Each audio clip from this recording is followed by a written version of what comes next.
in! Get on! I'm going out! Get out! Come on! Get out! 5:31 a.m. The command center radar screen suddenly flared to life. 3 small contacts appeared. They moved in parallel. They had no navigation lights. They did not respond to identification requests. They were not fishing boats. They were not pleasure craft. The watch officer quickly logged into the journal. 3 targets heading straight for United States waters, possibly smuggling vessels. Since land borders were tightened, the smuggling lines changed course. They left the desert. They left overland border routes. They chose the sea as their new route. No fences, no checkpoints. They exploited darkness and gaps in surveillance to move contraband. An alert was triggered. The center ordered, keep tracking, confirm the targets, prioritize the safety of the team at sea. Outside, it was still dark. In the command center, response procedures went into effect from that moment. When land gates are tightened, the smuggling networks do not disappear. They shift routes. They leave sand tracks and trails to begin running on the water. There are 3 practical reasons for this shift. First, night and speed. High-speed boats running at night let them use darkness as cover and then break away before patrols can catch up. A high-speed boat can cross a surveillance zone in a matter of minutes. The reaction window is very short. Second, supply chains. This is not a few isolated runs. This is a chain. Shore refueling points guide boats. Lead boats scout the route. Temporary collection points are used. A billion-dollar profit chain operates this way. Each run can carry high value, so they have the resources to maintain infrastructure and change methods when needed. Third, dispersion. They use many routes and many small boats. They sometimes mix in migrants to complicate intervention. This tactic raises complexity for law enforcement. It becomes hard to identify the principal target at night and on the waves. The U.S. response was to build a coastal surveillance grid. Coastal radar, maritime patrol aircraft, UAVs with thermal imaging, and intercept craft are coordinated. Sensor data is routed to a joint coordination room for quick decision-making. Conclusion: this is not about a few isolated runs. It is a criminal logistics industry. It is planned. It has supply. It has financing. Understanding that is the first step in seeing why the response has to be completely different from handling small-scale incidents in the past. When a vessel is suspected of smuggling, forces apply a clear step-by-step procedure to avoid casualties and preserve evidence. This procedure is carried out in 3 main steps. Step 1. Call to stop. A patrol boat or helicopter issues orders over loudspeaker and radio, stop for an inspection. At the same time, lights are used and identification is requested. The aim at this stage is to give the subject the opportunity to comply without the use of force. Step 2. Warning shot. If there is no compliance, the blocking vessel fires a warning shot ahead of the bow. The shot is directed into the water. It is unmistakable, but not aimed at people. The warning is a deterrent. It signals that action has advanced while keeping non-lethal intent. Step 3. Disable the propulsion. When prior warnings are ignored and the vessel continues to flee, the commander orders selective fire on the propulsion system. Targets include the outboard engine, the propeller, or the drive shaft. The sole objective is to render the vessel unable to maneuver. This is done with precision fire from a helicopter or a guided weapon, calculated to avoid injuring people aboard. The reasons for targeting in this way are twofold. First, to minimize casualties. Policy prioritizes human life. Second, to preserve evidence. When a vessel is stopped and the crew is detained, the cargo remains intact for investigation and prosecution. In practice, each step is documented. There is communication with forensic units and legal conditions are applied. All actions must be shown to be necessary and proportionate to prevent abuse. When this procedure is carried out properly, it allows effective interdiction. It reduces the mobility of the violators without turning an interception into a deadly incident. That is the procedure on paper, but how does it work in reality? Let us see how it plays out in a specific interception. 5:36 a.m. A maritime patrol aircraft departed from a base near San Diego. The thermal camera began recording. The hull of a boat glowed bright against the dark water. That was a sign the engine was running at full power. Each frame was streamed live to the command center.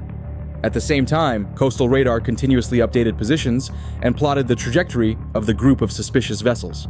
5:41 a.m., the internal radio channel opened across the board. The coordinator's voice came through, steady and without emotion. 3 targets confirmed moving north, maintaining a steady speed. Begin preparations to intervene.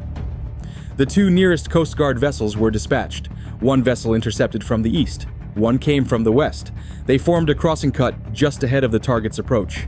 From above, a Navy helicopter on medium-range patrol trailed at a distance. It held an altitude of 300 meters to avoid being seen with the naked eye. 5:47 a.m., the command center confirmed the targets had no identification signals and gave no response. The commander's voice came over the channel. "Prepare Step 1. Issue the call to stop." The cutter broadcast over loudspeaker. "Vessel ahead, this is the United States Coast Guard. Reduce speed and stop for an inspection." There was no response. The group's speed increased by 5 knots. A second order was issued. Still silent. 5:53 a.m., the helicopter's thermal camera recorded clearly. 3 small hulls were visible. Each carried 3 to 4 people. There were no flags or identifying marks. The command room ordered, "Step 2, warning." The first warning shot was fired into the water a few meters ahead of a bow. The small blast sent water up in a column. No one was injured. The targets kept moving. 1 craft yawed sharply to port and then returned to its course. Command requested another warning shot. There was no change. 5:58 a.m., a decision was issued. Step 3, disable the propulsion, preserve life. From the air, a marksman on the helicopter locked the heat signature of the lead vessel's engine. A short, precise burst struck. Rounds pierced the engine housing. White smoke rose. The engine noise fell, then stopped. The boat lost steerage and rolled slightly with the swell. The 2 remaining boats split course and attempted to flee.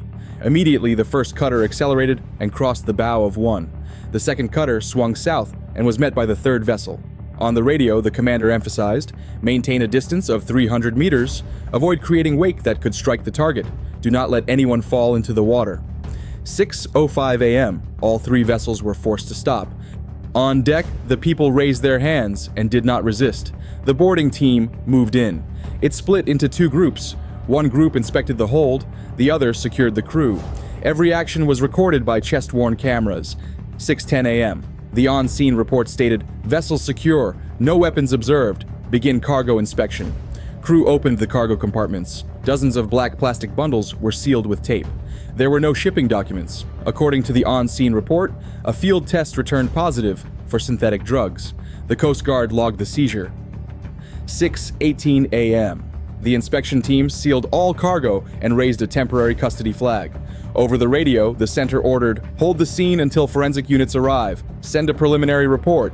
6:25 a.m., the final report was sent to the coordination room. 3 vessels disabled. No casualties. Evidence preserved. Procedure complete. According to the after-action report, the entire operation from first radar contact to full control took less than 1 hour. 1 hour that reflected months of training and years of building coordinated procedures. Not a single round was fired at a person. Every action followed the principle of preventing harm without destruction. The escalation protocol was executed precisely. Warning, deterrent, disable, secure. As the sun began to rise, the sea fell quiet. In the command center, the full audio and video record of the incident was archived for review. The objective was more than stopping 3 boats. The larger aim was to demonstrate that the United States surveillance, coordination, and rapid response system could operate as a unified machine that is both deterring and lawful. 1 hour at sea, no casualties. The report was complete, the outcome clear down to the minute. 1 hour of maritime operations may look simple from the outside, but each hour like that carries a significant price tag. According to public estimates from the Department of Defense and the Navy, operating a destroyer on patrol can cost roughly $1.5 to $2 million per week.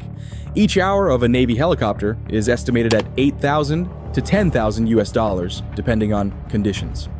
Long-range patrol aircraft can cost up to about $25,000 per flight hour.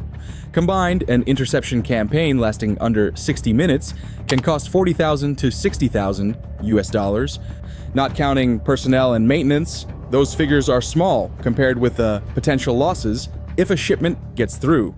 A mid-sized smuggling vessel can carry cargo with a black market value of $40 to $70 million. In other words, stopping a single run severs a cash flow worth tens of millions. Each hour of patrol is not just an expense. It is a strike against the flow of money. It erodes a cartel's mobility.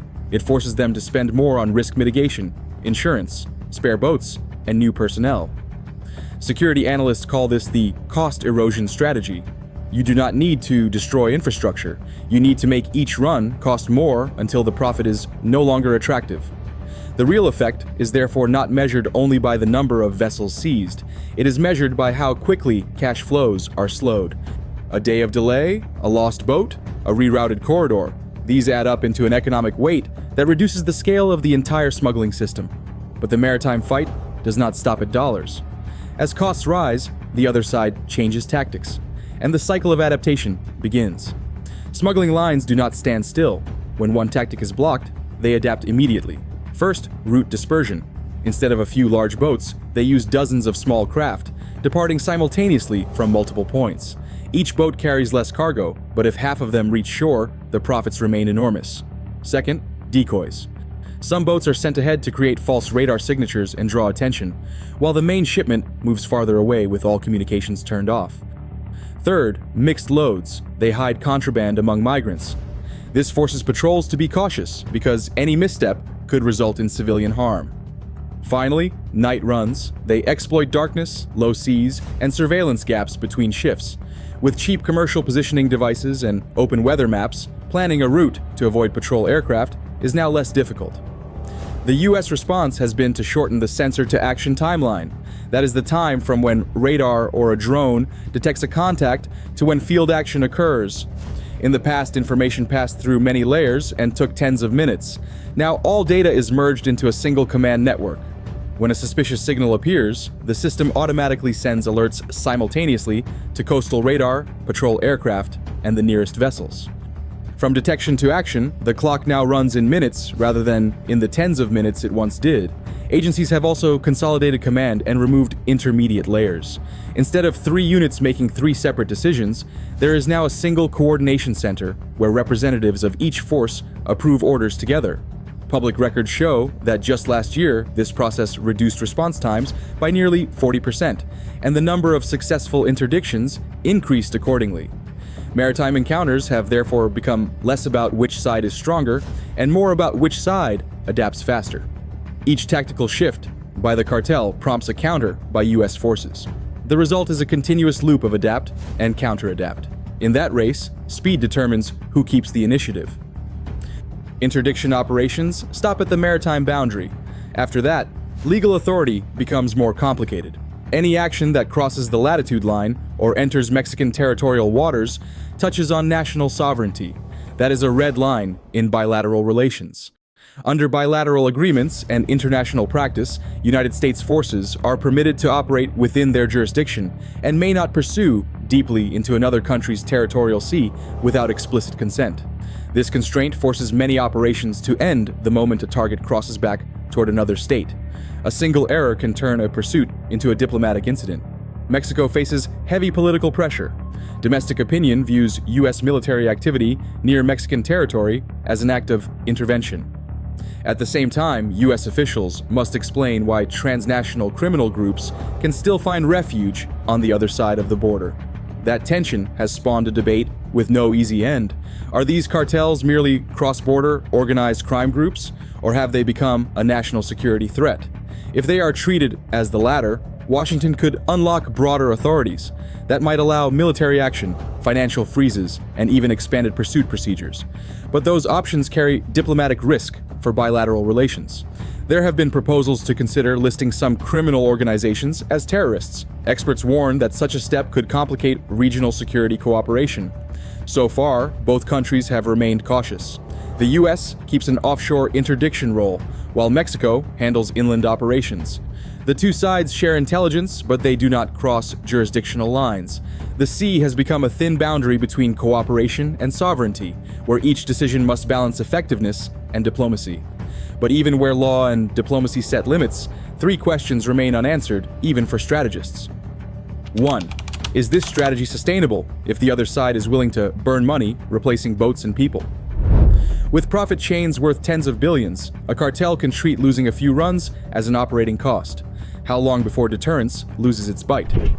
2. What happens if cartels upgrade their firepower? To date, interdictions have mostly met unarmed boats. If they begin equipping light weapons, will a non-lethal doctrine remain safe? Security experts are debating this, but there is no clear answer. 3. When does a deterrence campaign become an expensive chase? If the cost per hour of patrol grows faster than the value of intercepted cargo, can the system be sustained? This is not only a military question, it is a budgetary and political problem. 3 questions with no definitive answers. They are the most honest measure of the current strategy. A strategy must balance security, cost, and limits on authority. Looking back at the whole campaign, there are 3 key takeaways. First, deterrence. The strategy is not measured by the number of boats seized, but by the message sent. Each successful interception signals that the sea is no longer free ground for cartels to try their luck. Routes are closely monitored, responses are swift, and chances of escape are diminishing. Second, erosion. When rivals must replace boats, crews, and routes constantly, operating costs rise exponentially. Each failed run not only loses cargo, but slows cash flow, which is vital to the criminal logistics chain. This is a fight of financial endurance, not a contest of firepower. Third, sustained operations. There is no quick fix. Deterrence exists only if the system runs continuously. Week after week, there must be radar sweeps, patrol vessels, and interagency coordination. When the machine runs non-stop, the single message to the cartel is clear. You can flee, but you cannot sustain it. Experts forecast 3 main scenarios for the next 6 months. First, cartels will increase dispersion. They will split formations smaller, launch from more shores, and use commercial technology to coordinate and deceive surveillance. Each month could bring a new operating pattern, from coastal observation drones to hybrid craft that are near invisible to radar. Second, the United States will accelerate response integration. Sensor-to-action chains will shrink further, with UAVs flying longer hours and radar nets extending farther offshore. The aim is not to catch everything, but to catch faster. And finally, political pressure will rise. Debates over budgets, authorities, and intervention limits will determine how far U.S. action can go before it enters the gray zone between legal authority and diplomacy.